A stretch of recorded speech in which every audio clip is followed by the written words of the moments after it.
and one which related to data sharing was also taken up. So the meeting ended at 1:40, something like that, and we've come before you. I'll ask Sanjay and Vivek to get into the details of the decisions which have been taken today. And there will also be a press release which will be shared with you. Sanjay? Thank you, ma'am. As Honorable Minister has informed, basically we had two major agenda items, one related to the tax rates and the others related to some procedural and law related changes, other than the routine agendas, confirmation of minutes, notifications placed for ratification, some exemptions which were given. So the major decisions which the council today took, I think one major path-breaking recommendation is with regard to decriminalizing certain offenses. Three kinds of offenses have been recommended to be decriminalized. They pertain to obstruction or preventing any officer in discharge of his duties, deliberate tempering of material evidence, failure to supply the information.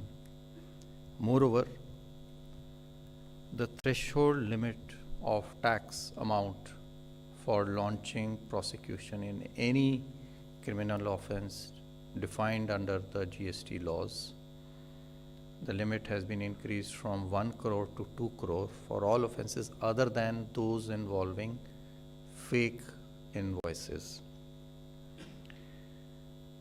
In the same line of reducing the workload of the courts, compounding amount has been decreased.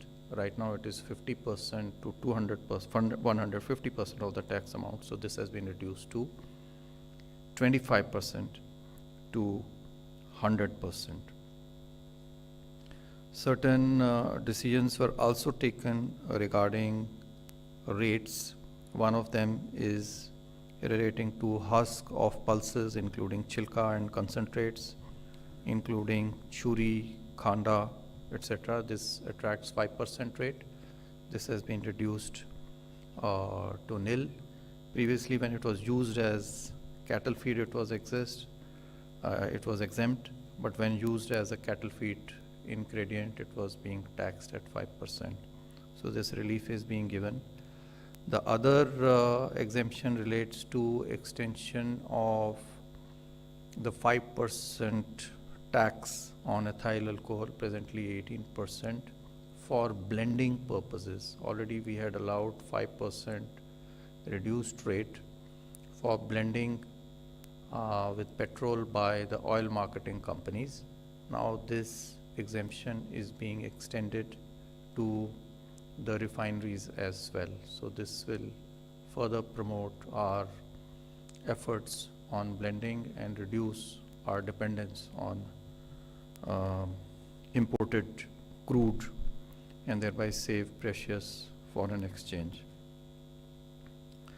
Then a number of clarifications were given, basically so as to provide clarity, because some tax authorities were assessing it at one tax rate, other authorities at another tax rate. I think it's a very good idea if such kind of circulars are issued on a regular basis. So in line with that, council decided to issue circulars relating to RAB, FRIAMs, which will attract 18%, which are already attracting 18%, but just a clarification so that there is no doubt.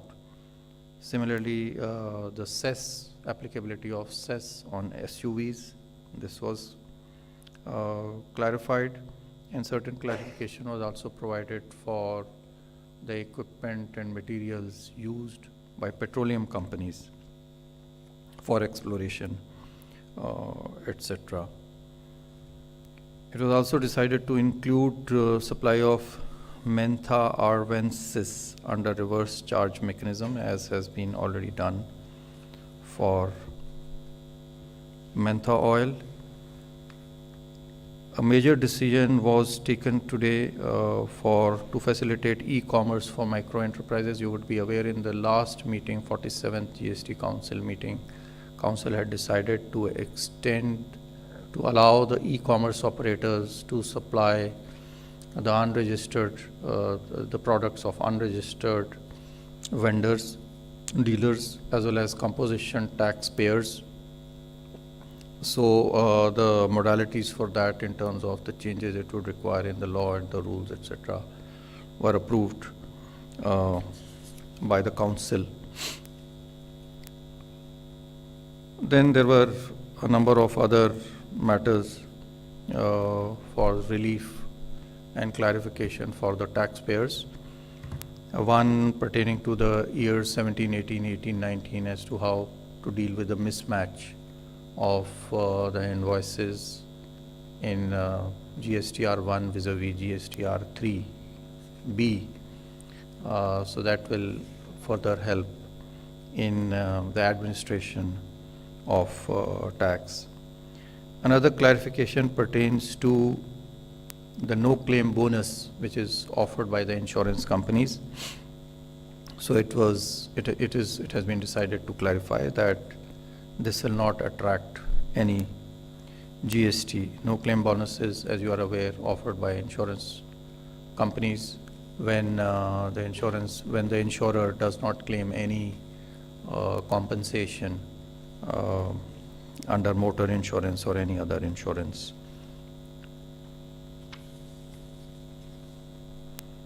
So these are, I think, the major decisions taken by the council. We'll of course be circulating a detailed press release. Thank you.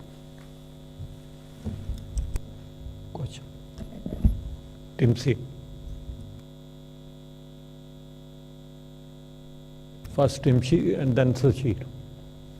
First Team C.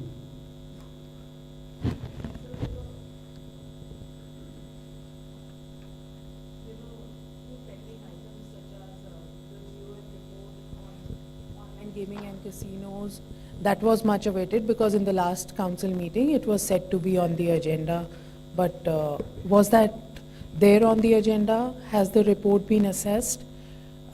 Are you planning to take that up in the next meeting?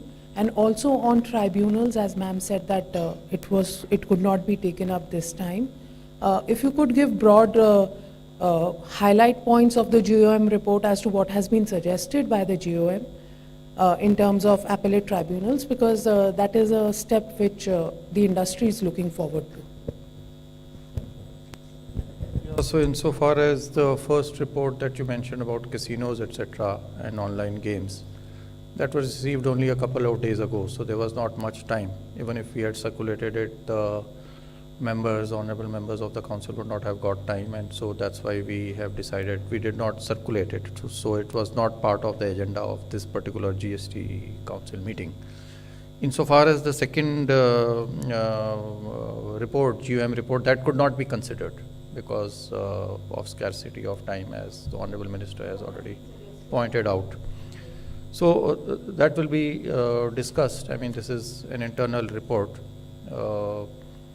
Some formulation has been suggested, keeping in mind the various pronouncements, legal pronouncements, judicial pronouncements in this regard, how to amend the law, but it could not be discussed. I would not be able to go into the details of what has been recommended. Shashir. Good afternoon, ma'am. Ma'am, inverted duty structure is one of the biggest concern, and textile that was deferred on January 1, and you announced that GOM on rate rationalization will give the recommendation on that. So, and there are some other items also like fertilizers and some other items. So, can we expect some decision in next GST Council on IDS, ma'am? I can't say anything at this moment because the GOM's report itself has not reached us yet. About rate rationalization. is the broad category you're referring to. Most of the items are with the GOM.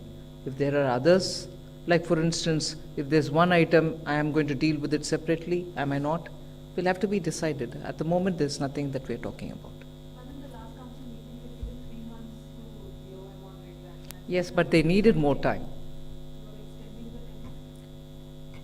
Meghna. Ma'am, the threshold for this GST prosecution has been increased and there is decriminalization also. By when will it come into effect? And secondly, on the GM and online gaming, though it was not taken up today, my just question is that though there is no consensus because the GOM has said that there is no consensus amongst the members even after so many months, how do we intend to take it forward at the GST Council? Well, first of all, I'll have to circulate it, the report which has been given. Then, when the council meets, it certainly will be discussed threadbare, and whatever evolves will have to evolve in the council's meeting then, when it takes on board the council's report, the GOM's report.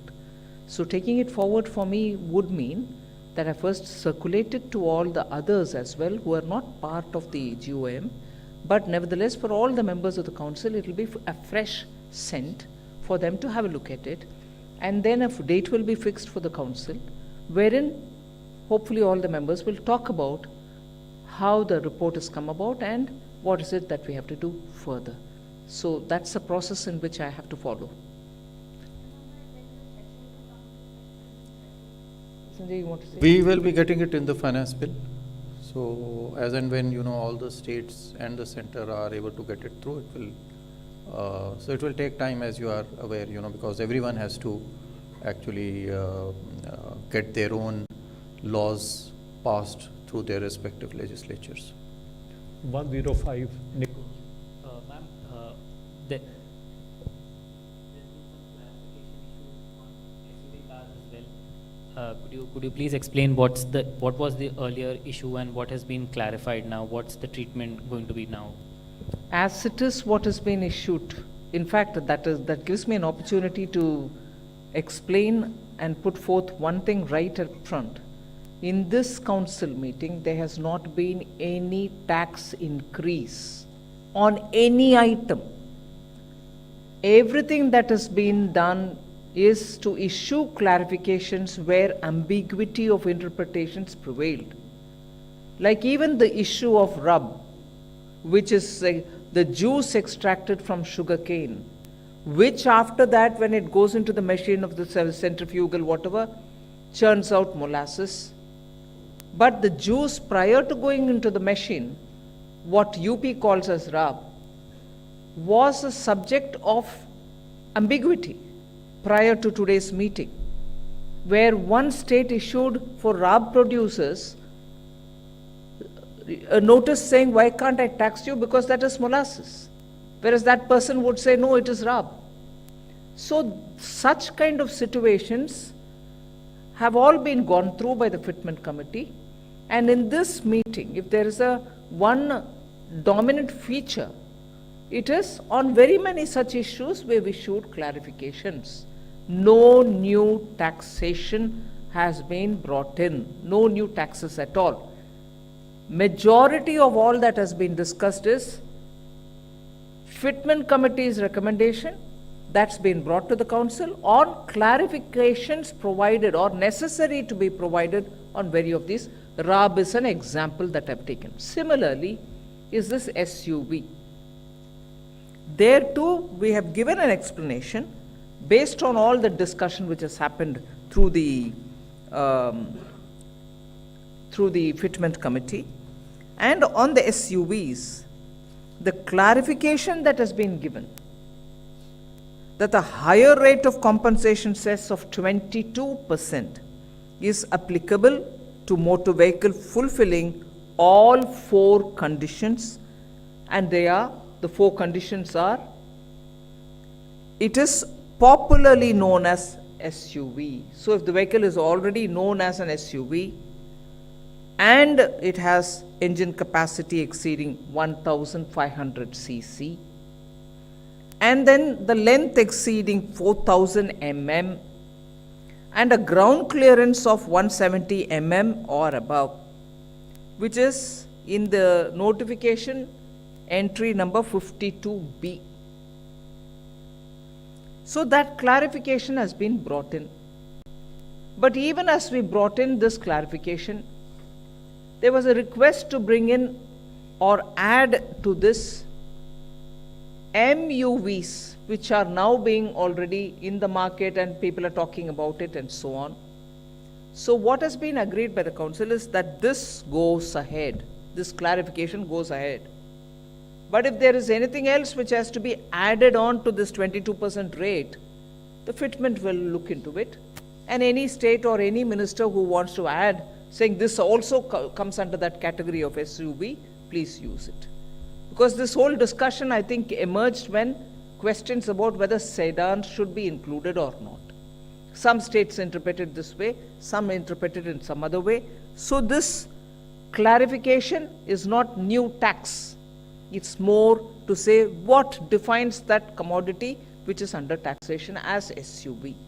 So that's the SUV. Next, Uh, Garish. Ma'am, Girish from Mint. Ma'am, given that economic growth rate is getting more normalized and is expected to further normalize in the next quarter and also probably in the next financial year, where do you see the average, monthly collection, revenue collection stabilizing at in this year and probably next, if you have any figures? Girish, I'm glad you're asking this question. Now I think you've seen a trend of about 6-7 months continuously doing well above 140, so April reaching 160 or above. I think now, not just me, the council, many members, not discussed today, be sure of that. As and when we interact, are also now concerned about widening the tax base. We need the revenue, we're getting it, we are trying to stabilize it at some number and all that is there. Instead of my speculating on what that number would be, where you can comfortably place your finger and say that's what is going to be the, for sure average rate collection. I think there should now be, and most of us agree, we should at every level attempt to widen the GST base. So the focus will be on how much all of us are putting effort towards that, so that state plus the center put an effort consciously to widen the tax base. 90. Yeah.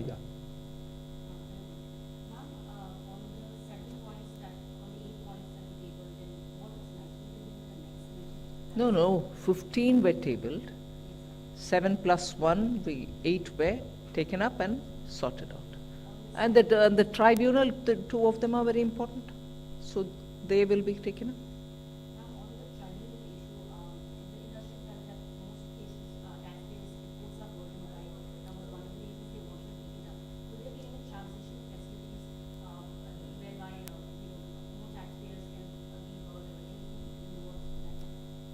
We are trying to address this at the earliest, meaning address this in the sense, take up this tribunal GOM's recommendation at the earliest possibly. So not necessary immediately to ask me when is the date, but at the earliest we would like to have it. So no interim arrangements. Yeah, Shrimi from Business Standard. Ma'am, as the council decided today to bring Mentha oil under reverse charge mechanism, if you could explain how this will help to curb, all the which is like tax evasion prone commodities, how this will help? So let me clarify that Mentha oil was already under reverse charge mechanism. This is not a new decision. What was decided today was to include Mentha arvensis, which is also like Mentha, under the reverse charge mechanism. So it's not a new decision. As to how it helps, reverse charge mechanism helps. You are all aware, how value added taxation and taxation at each level helps. So we are just trying to capture, if I may use the word, the taxpayer at each level in the value chain. So that's how it will help in better implementation of GST, which is a value-added taxation. One. Hello, ma'am. This is Surbhi from the Financial Express. Ma'am, just wanted to understand that was there any discussion on when the next GST Council meeting would be? And if you could give us some idea of what are the pending items apart from the GOM reports? Thank you. No decision has been taken on when the GST Council meeting would be. The pending items, I've told you about the 2 GOMs. They are largely the main things. Other than that, very small. And that they were, very formal kind of agenda, like mostly for information, like the GST, and one agenda was related to, the revenue. We give out, the revenue figures every year. So this was one agenda which could not be covered. Another agenda was what the GST does, and there were certain recommendations, more in the nature of information. A last question.